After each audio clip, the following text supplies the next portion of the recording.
जय मसीह, जय मसीह, जय मसीह। आइए आज पवित्र शास्त्र बाइबिल से हम लोग प्रभु के एक वचन सीखने जा रहे हैं।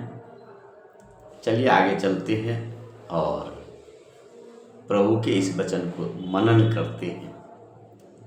नीति वचन 23 अध्याय के 22 वचन को देखते हैं, पढ़ेंगे। अपने जन्माने वाले पिता की सुनना, अपने जन्माने वाले पिता की सुनना, और जब तेरी माता बूढ़ी हो जाए, और जब तेरी माता बूढ़ी हो जाए, तब भी उसे तुच्छ न जानना, तब भी उसे तुच्छ न जानना।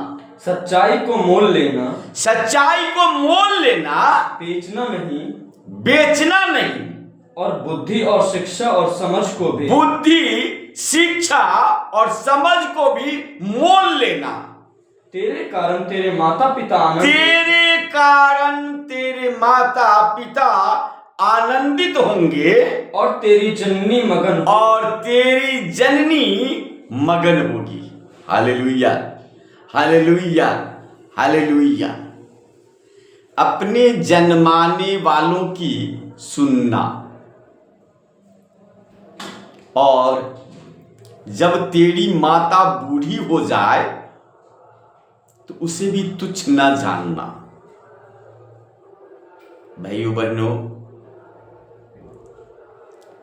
कई शास्त्र, कई धर्म कथाएं बता रही है कि पुत्र का किस प्रकार से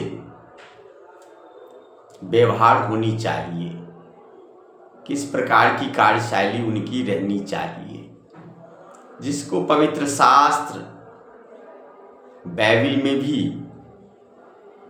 उल्लेखित किया गया है। यहां से हट करके अगर हम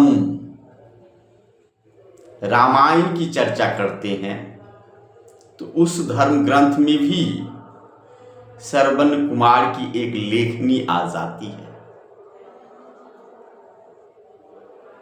और श्रवण कुमार की किस प्रकार से वो पुत्रवत है और पुत्र का महत्व अपने माता पिता को के साथ दर्शाते हैं और उनकी महत्ता को दृश्य अवलोकन करवाते हैं। ये शास्त्र वर्णित है, परंतु हम लोग देखते हैं क्या, हमारे अगल बगल में क्या हो रहा है, कहाँ प्रभु का वचन है।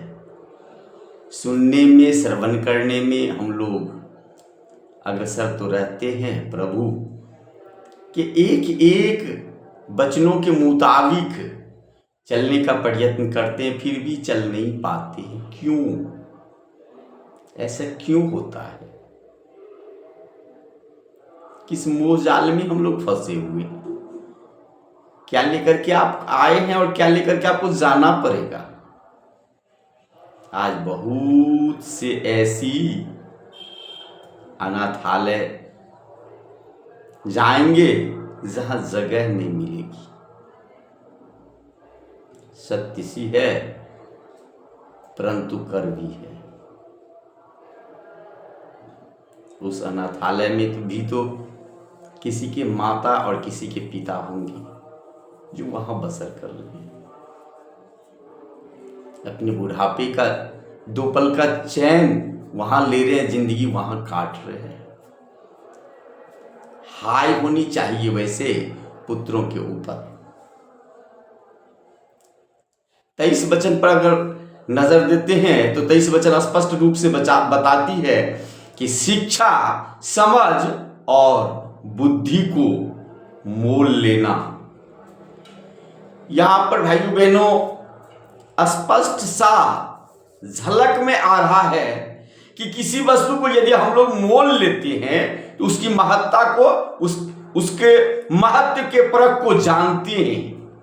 मोल लिए हुए वस्तु को हम बहुत संजो करके रखते हैं। प्रभु की वाणी यहां पर उसी प्रकार से है। बुद्धि तो हमें परमेश्वर की ओर से आता है, उसके बाद परख आती है जिसे समझ करते हैं, और शिक्षा हमें ग्रहण करनी होती है। अगर हम बुद्धि, समझ और शिक्षा के आधार पर चलते हैं तो हमारे माता पिता हमारे कर्मों से आनंदित होंगे। Hallelujah, hallelujah, hallelujah. इन्हीं शब्दों के साथ सब भाई बहन को जय मसीह।